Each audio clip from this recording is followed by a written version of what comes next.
Thank you, Mr. Speaker. I'm pleased to speak on Bill C-224, an act to amend the Criminal Code, trafficking in persons. And the adoption of this legislation would remove the unfair burden placed on exploited individuals to prove that there was an element of fear in their abuse. I think that's very significant. Fear in the abuse, because right now they have to prove that they were afraid. And it's incomprehensible how the Liberals have essentially gutted this entire bill and left it with a title. We just hear these comments from the previous Liberal member, and very solemn. But at the same time, they are actually doing quite the contrary, not protecting people, primarily women, girls, from being trafficked. On the weekend, I heard a presentation from Ally Global Foundation and about the work that they are doing worldwide. Saw a video of children from Nepal, from other countries, and how they were being basically sold by their families for very minimal amount of money, or kidnapped, used as sex slaves, used for labor, and traumatized for the rest of their lives, if not killed, abused. And there are millions of people that are being trafficked, human trafficked around the world. It is modern day slavery. It is slavery. And the thing is, it's not just happening offshore. It's happening here in Canada. It's happening here in Ottawa, or I live in Maple Ridge and Vancouver area. It's happening across. It's everywhere. And a lot of what's happening for the Canadians is done they're lured through the internet. Children, 12 years old or older, that are lured into sex slavery, and they're not even aware of it, of what's happening.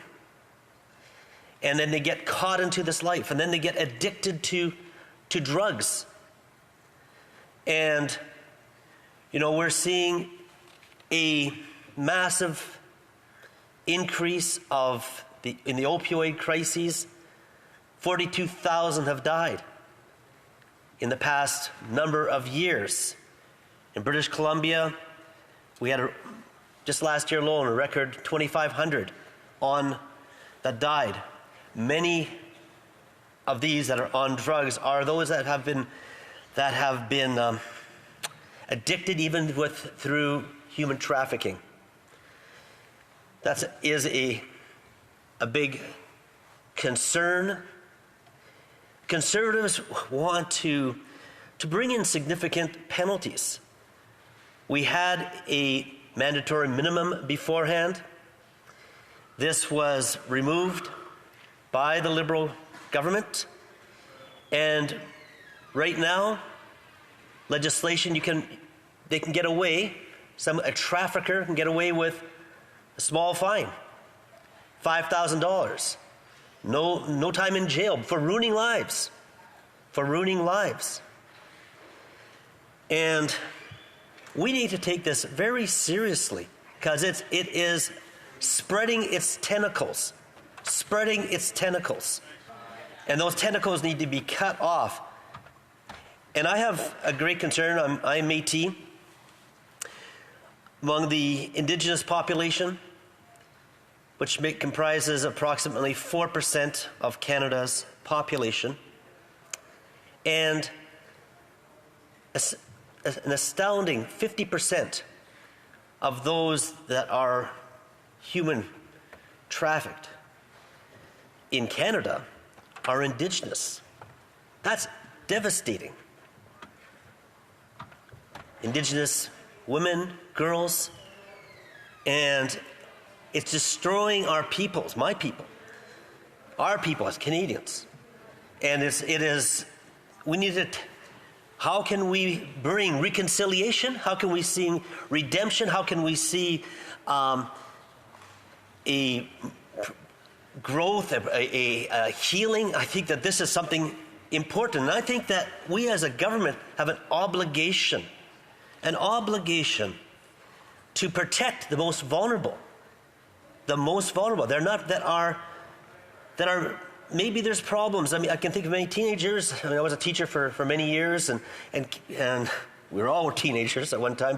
But youth go through difficult times of feeling vulnerable, looking for security, looking for relationships, and traffickers, criminal gangs, look for those that are a bit ostracized, and then they wean them into through gifts, through attention, through so-called love, but it is really a way to trap them and to use them for financial purposes, in destroying and treating girls, women like just object. So this is something that we need as legislators, to bring in the most stringent of consequences, to set the people free.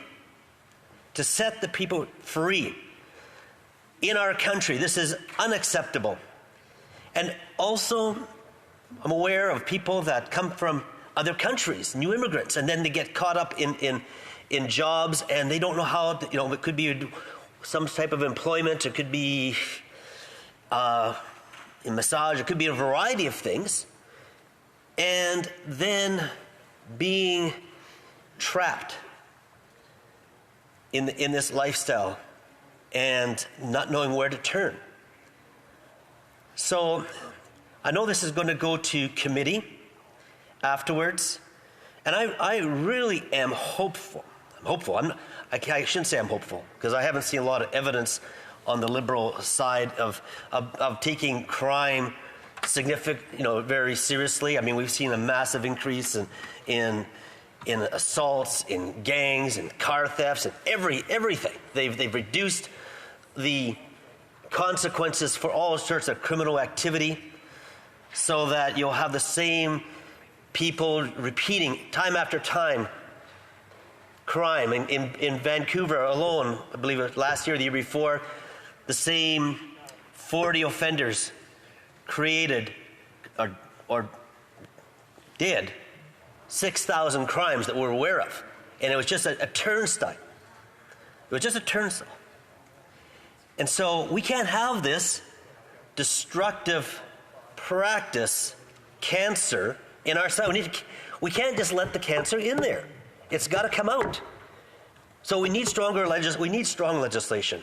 So I really do hope that the Liberals and the NDP that's supporting will come to their senses and say, let's bring this in, let's pass it. It's already gone through Senate. I want to say thank you to my colleagues, MP from Ottawa and from Peace River, Westlock, for their efforts when they brought it in 2019, and many others. There's a lot of people that say that they're concerned. We hear about from all sides. We hear about the concern, but let's put that concern into action by changing the legislation. Thank you, Mr. Speaker. I thank the honourable member from Pitt Meadows, Maple Ridge, coming in exactly on time.